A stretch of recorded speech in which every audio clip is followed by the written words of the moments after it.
Welcome to Ambur செல்வி அம்மா சமையல். நம்ம எல்லாருக்கும் தெரியும், அறுசுவையில் ஒன்று தான் துவர்ப்பு. அந்த துவர்ப்பு வகையை சேர்ந்து தான் இந்த வாழைப்பூ.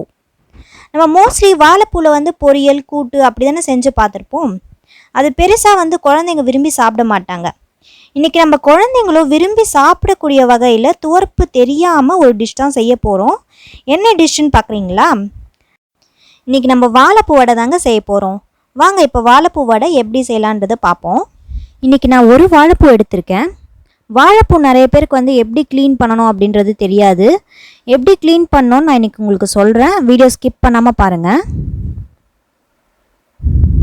இப்போ இந்த வாழைப்பூ பார்த்திங்கன்னா ஒரு லேயராக எடுக்கும்போது உள்ளே பார்த்திங்கன்னா ஒரு வாழைப்பூ கொத்து மாதிரி இருக்கும். இப்போ இதை தான் நம்ம க்ளீன் பண்ணி வடை செய்கிறதுக்கு யூஸ் பண்ண போகிறோம். இப்போ பார்த்தீங்கன்னா மேலே ஒரு ஒயிட் கலரில் லேயர் இருக்கும், அது எடுத்துருங்க. அதே மாதிரி நீளமாக ஒரு தண்டு இருக்கும், அந்த தண்டையும் எடுத்து ரிமூவ் பண்ணிவிடுங்க. அவ்வளோதாங்க. இதே மாதிரி தான் நம்ம எல்லா பூலையும் பண்ண போகிறோம்.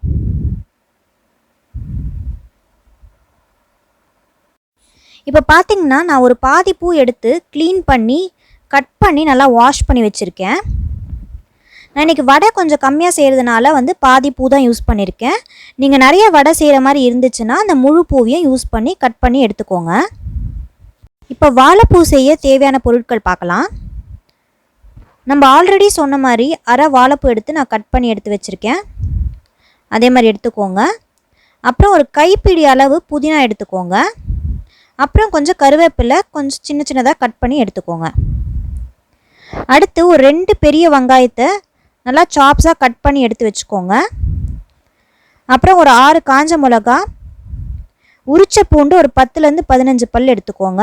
அப்புறம் தேவையான அளவு கல்லுப்பு எடுத்துக்கோங்க. நெக்ஸ்ட்டு கடலைப்பருப்பு ஒரு டம்ளர், துவரம் பருப்பு ஒரு டம்ளர் எடுத்து ஊற வச்சுக்கோங்க. ஒரு 1 hour நல்லா ஊறட்டும். நான் ஒரு 1 hour நல்லா ஊற வச்சுட்டு நல்லா வாஷ் பண்ணி எடுத்து வச்சுருக்கேன். பார்த்திங்கன்னா நல்லா ஊறிருக்கு. இப்போ இந்த இன்க்ரீடியன்ஸ்லாம் மிக்சியில் போட்டு அரைக்க போகிறோம். ஊற வச்ச பருப்பு, காஞ்ச மிளகா, பூண்டு, உப்பு, அப்புறம் அரை ஸ்பூன் சோம்பு. இப்போ இது எல்லாமே மிக்சி ஜாரில் போட்டு நம்ம அரைக்க போகிறோம். ஃபஸ்ட்டு மிக்சி ஜாரில் பருப்பு போடுறதுக்கு முன்னாடி காஞ்ச மிளகா, சோம்பு, பூண்டெல்லாம் போட்டு ஒரு சுற்று விட்டு அரைச்சிக்கோங்க. இப்போ இதெல்லாம் அரைச்ச பிறகு நம்ம பருப்பு சேர்த்து அரைச்சிக்கலாம். பருப்பு ரொம்ப நீங்கள் நைஸாக அரைக்க வேண்டாம், கொஞ்சம் குறைனே அரைச்சிக்கோங்க. அதே மாதிரி மெயினாக நீங்கள் தண்ணி எதுவுமே ஆட் பண்ணாமல் தான் அரைக்கணும். பருப்பு அரைக்கும் போது மிக்சி ஜாரில் கொஞ்சம் கொஞ்சமாக பருப்பு சேர்த்து தள்ளி விட்டு அரைச்சிக்கோங்க. எப்படி நீங்கள் மாவு அரைப்பீங்களோ அந்த மாதிரி. தண்ணி எதுவுமே சுத்தமாக ஆட் பண்ணக்கூடாது, அது மட்டும் பார்த்துக்கோங்க. ஃபஸ்ட்டே மிக்சி ஜாரில் மிளகா பூண்டுலாம் அரைச்சிங்களா, அப்போவே ஒரு துண்டு இஞ்சி சேர்த்து அரைச்சிக்கோங்க. நான் முன்னாடியே இஞ்சி சேர்க்க மறந்துட்டேன். அதனால் வீட்டில் ஆல்ரெடி நான் அரைச்சி வச்சுருந்த இஞ்சி பேஸ்ட் இருந்துச்சு. அதனால் பருப்பு கூடவே 1 ஸ்பூன் இஞ்சி பேஸ்ட் ஆட் பண்ணி நான் அரைச்சிக்க போகிறேன். இப்போ பார்த்தீங்கன்னா கொரன்னு தண்ணி எதுவும் சேர்க்காமல் நல்லா அரைச்சிட்டோம். கொஞ்சம் பருப்பு அங்கங்கே இருந்தாலும் பரவாயில்ல, சாப்பிடும்போது நல்லாயிருக்கும். அதனால் ரொம்ப நீங்கள் நைஸாக அரைக்க வேண்டாம். இப்போ புதினா, கொத்தமல்லி, கருவேப்பிலை, அப்புறம் வாழைப்பூ இதெல்லாம் நம்ம சேர்த்து ஆட் பண்ணிக்கலாம்.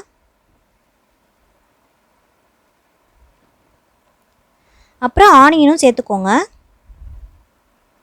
இப்போ இந்த இன்க்ரீடியன்ஸ்லாம் நல்லா கலந்து விடுற மாதிரி ஒரு பெரிய பாத்திரத்தில் ஷிஃப்ட் பண்ணி நல்லா கலந்து விட்டுக்கோங்க. சின்ன பாத்திரமாக இருந்தால் உங்களால் கலக்கிறதுக்கு ரொம்ப கஷ்டமாக இருக்கும். அதனால் ஒரு பெரிய பாத்திரமாக எடுத்து நல்லா கலந்து விட்டுக்கோங்க. இப்போ இந்த மாதிரி நல்லா கலந்து விடுங்க. பார்த்திங்களா, இந்த மாதிரி நம்ம நல்லா கலந்து வச்சுட்டோம். அப்புறம் ஒரு கடாய் வச்சுக்கோங்க. கடாய் கொஞ்சம் ஹீட் ஆனதும் நம்ம பொரிச்சு எடுக்கிற அளவுக்கு ஆயில் ஊற்றிக்கோங்க. நம்ம கலந்து விட்ட மாவை இந்த மாதிரி உருண்டை பிடிச்சி வச்சுருக்கோம். இந்த உருண்டையை கையிலேயே தட்டி நல்லா ஆயில் சூடானதும் போட்டு பொரிச்சு எடுத்திங்கன்னா வாழைப்பூ வடை ரெடி.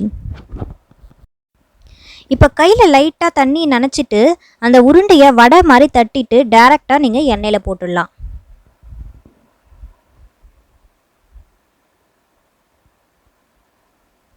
இன்னொரு டைம் காட்டுறேன் பாருங்கள். இப்படி தட்டணும். அவ்வளோதாங்க. தட்டிட்டு ஆயிலில் நீங்கள் சேர்த்துடலாம். நான் வடைக்கம்பியில் வடையை திருப்பி போட்டிருக்கேன்.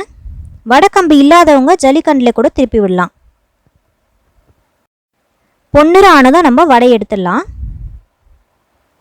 அவ்வளோதாங்க, சுவையான வாழைப்பூ வடை ரெடி ஆயிடுச்சு.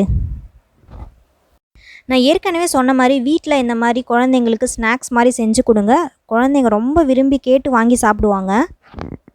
வீக்லி ஒன்ஸ் இந்த மாதிரி வீட்டில் நீங்களும் செஞ்சு பாருங்கள். வாழைப்பூ உடம்புக்கும் ரொம்ப நல்லது. அதனால் கண்டிப்பாக செஞ்சு பாருங்கள். செஞ்சு பார்த்துட்டு உங்களோட எக்ஸ்பீரியன்ஸை எங்கள் கூட ஷேர் பண்ணுங்கள். இந்த வீடியோ உங்களுக்கு பிடிச்சிருக்கோன்னு நம்புகிறேன். பிடிச்சிருந்தால் லைக் பண்ணுங்கள், ஷேர் பண்ணுங்கள், கமெண்ட் பண்ணுங்கள். மறக்காமல் சப்ஸ்கிரைப் பண்ணுங்கள். தேங்க்யூ.